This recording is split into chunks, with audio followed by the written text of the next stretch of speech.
इसे संयोग ही मान लीजिए कि जिस स्थिति में आज मुख्तार है, सेम सिचुएशन कल अतीक की भी थी।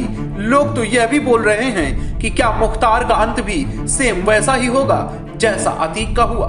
दो भाई थे, अतीक और अशरफ, और दो भाई हैं मुख्तार और अफजाल। अतीक का बेटा था असद और मुख्तार का बेटा है अब्बास। असद का एनकाउंटर हुआ, 48 घंटे के भीतर ही अतीक और अशरफ की भी हत्या कर दी गई। इस पूरी घटना के बाद ना तो मुख्तार को नींद आई और ना ही अब्बास को, और अफजाल तो वकीलों से ही बात करता रहा। अतीक और मुख्तार ने लगभग एक ही साथ गुनाहों की दुनिया में कदम रखा था। अतीक एक तांगे वाले का बेटा था, तो वहीं मुख्तार अंसारी एक रसूखदार परिवार से संबंध रखता है। देश के पूर्व उपराष्ट्रपति हामिद अंसारी का भतीजा है मुख्तार। लेकिन अतीक और मुख्तार दोनों को योगी को ललकारने की गलती कर चुके हैं। अतीक ने उमेश पाल की दिन दहाड़े हत्या करवाकर सीएम योगी को खुली चुनौती दी थी, लेकिन आज परिणाम सबके सामने है। तो वहीं मुख्तार ने करीब 18 साल पहले योगी आदित्यनाथ को धमकी दी थी। इसका भी हिसाब जल्द ही होने वाला है। लोगों को आज भी याद है, जब मुख्तार का काफिला चला करता था तो किसी की हिम्मत नहीं होती थी रास्ते में मुख्तार के सामने आ सके। मुख्तार के काफिले में एक साथ 15 से 20 गाड़ियों का काफिला चलता था और सब गाड़ियों का नंबर 786 पर खत्म होता था।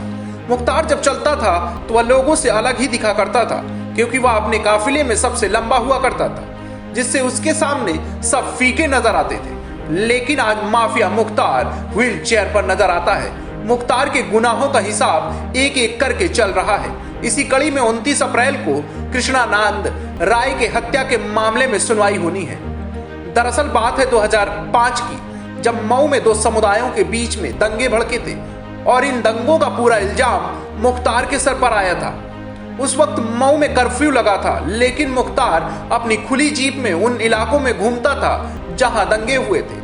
वह हथियार लेकर चलता था और आरोप तो ऐसे भी लग चुके हैं कि मुख्तार ने ही भीड़ को भड़काया था। उस वक्त योगी आदित्यनाथ गोरखपुर से सांसद हुआ करते थे। यही वह मौका था जब योगी आदित्यनाथ और मुख्तार अंसारी आमने सामने आए थे। उस वक्त योगी आदित्यनाथ गोरखपुर मंदिर से मऊ के लिए 10 से 12 गाड़ियों के काफिलों के साथ निकलते हैं, लेकिन गोरखपुर से 30 किलोमीटर तक जाते जाते 10 से 12 गाड़ियों का काफिला 150 के करीब हो जाता है। वह धीरे धीरे मऊ की तरफ बढ़ते गए। यूपी में ना तो बीजेपी की सरकार थी और ना ही कोई अच्छी पैठ थी। योगी आदित्यनाथ को गोरखपुर और मऊ के बॉर्डर दोहरी घाट में रोक दिया जाता है, जिसके बाद योगी आदित्यनाथ को वापस जाना पड़ा था। योगी आदित्यनाथ उस वक्त दंगा पीड़ितों से नहीं मिल पाए थे। शायद वह टीस आज भी योगी आदित्यनाथ के दिल में जिंदा है। आरोप यह भी लगे कि यह सब सरकारों के संरक्षण में मुख्तार तुष्टीकरण का खेल खेल रहा था। मतलब एक विधायक उस वक्त इतनी ताकत रखता था कि एक सांसद को वापस लौटने पर मजबूर कर दिया। इस घटना के बाद मुख्तार की हिम्मत और बढ़ गई। उसने 2008 में योगी आदित्यनाथ को फिर ललकारा, और ललकारा ही नहीं बल्कि इस बार उन पर हमला भी करवाया।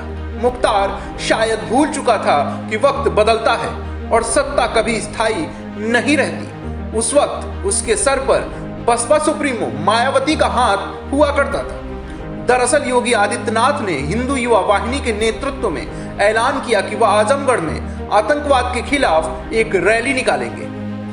टाइम और तारीख तय कर दिए गए थे। 7 सितंबर 2008 को डीएवी डिग्री कॉलेज में इस रैली का आयोजन किया जाना था। रैली के लिए गोरखनाथ मंदिर से करीब 40 गाड़ियों का काफिला निकलता है और धीरे धीरे कब सैकड़ों गाड़ियों में तब्दील हो जाता है पता ही नहीं चला।